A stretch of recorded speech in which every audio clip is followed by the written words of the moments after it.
Nos quedan de qué hablar. Gladys en Éxitos.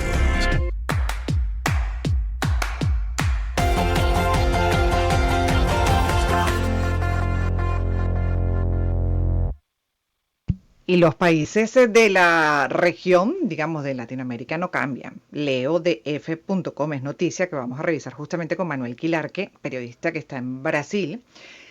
Dice este artículo de F. Escuchen, un magistrado de la Corte Suprema brasileña anuló este miércoles todas las pruebas obtenidas mediante acuerdos de colaboración con la constructora Odebrecht, las cuales afectaron a varios políticos y empresarios de Brasil y de otros países dentro del marco de la llamada Operación Lava-Jato. La decisión fue del juez José Díaz Toffoli como respuesta a un pedido hecho por la defensa del presidente de Brasil, Luis Ignacio Lula da Silva.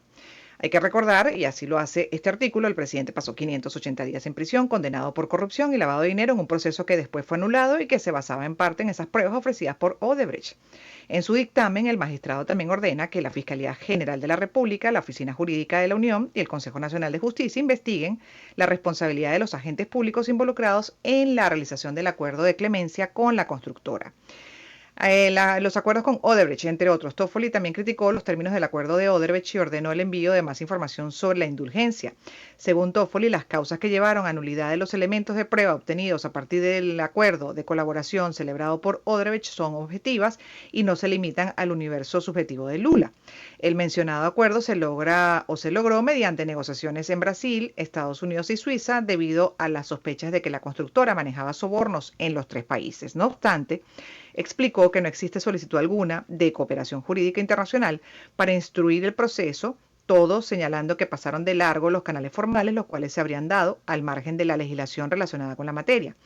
Y además, para Toffoli, estas negociaciones resultaron en consecuencias muy graves para el Estado brasileño, que afectan centenares de imputados y personas jurídicas en procesos penales, procesos por improbidad administrativa, procesos electorales y procesos civiles repartidos por todo el país y también en el exterior. La decisión del magistrado es una extensión de una determinación dada ya en 2021 por el juez Ricardo Lewandowski, hoy jubilado y cuyos casos asumió Toffoli. Y él ya había declarado nulas las pruebas relacionadas con los casos de Lula obtenidas con el acuerdo con Odebrecht. Ahora Lula es presidente de Brasil y esta es la noticia. ¿Cómo se ha tomado esta decisión de la Corte Suprema brasileña? Le preguntamos a Manuel Quilarque qué piensa la población. Bienvenido y buenas tardes, Manuel. Buenas tardes, Gladys. Gracias por la invitación a tu programa y un saludo a todos tus oyentes. A ti gracias. Bueno, Ujú. respondiendo a tu pregunta sobre cómo ha calado esto en la población, como siempre en un país tan polarizado como Brasil, como se mostró en las últimas elecciones, pues hay dos reacciones comunes en el país. Una parte celebra, dice, fue injusta la prisión de Lula. Otra parte dice, bueno, ahora que tenemos otro gobierno, la justicia parece actuar de manera diferente.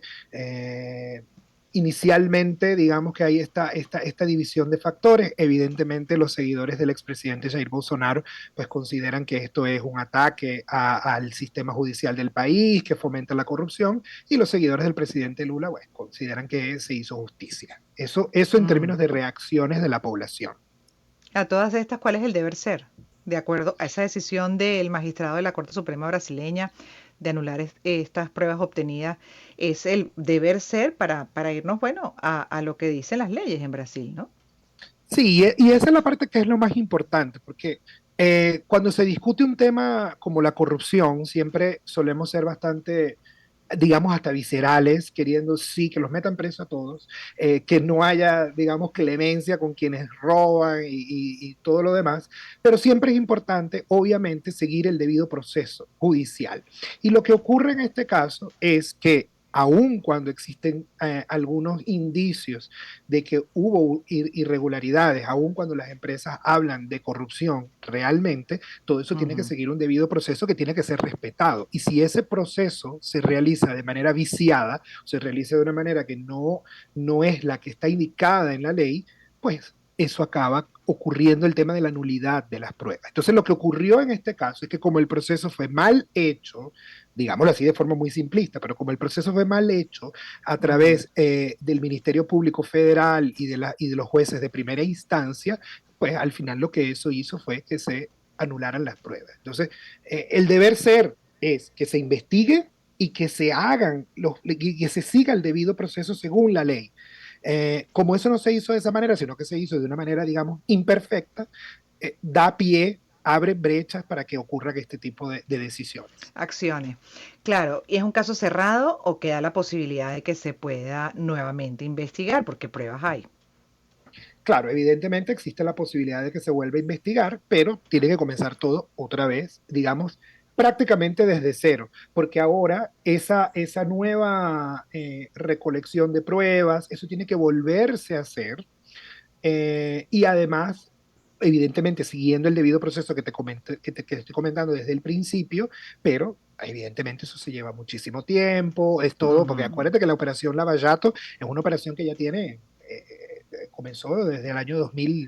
2016, si no me equivoco, 2015, 2016, o sea, tiene bastante tiempo.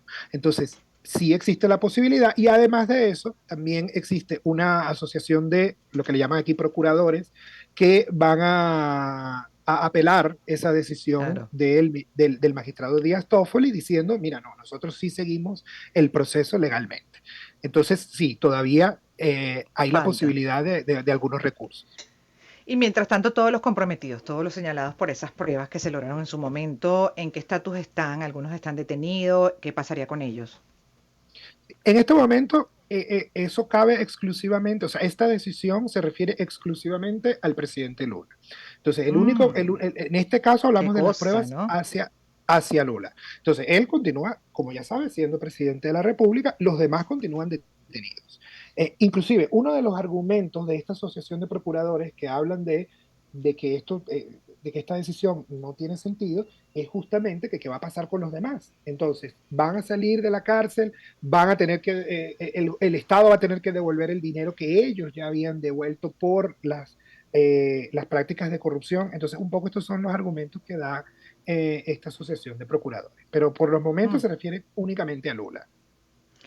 Bueno, seguiremos consultando, por supuesto, lo que pase en los próximos días, cuáles son esas reacciones en el caso, por ejemplo, de apelar esta decisión del magistrado de la Corte Suprema brasileña por parte de los procuradores, como mencionas, Manuel. Muchísimas gracias por la información que has compartido, Manuel Quilarque, periodista en Brasil. Son las 3:36 y aprovecho también para decirles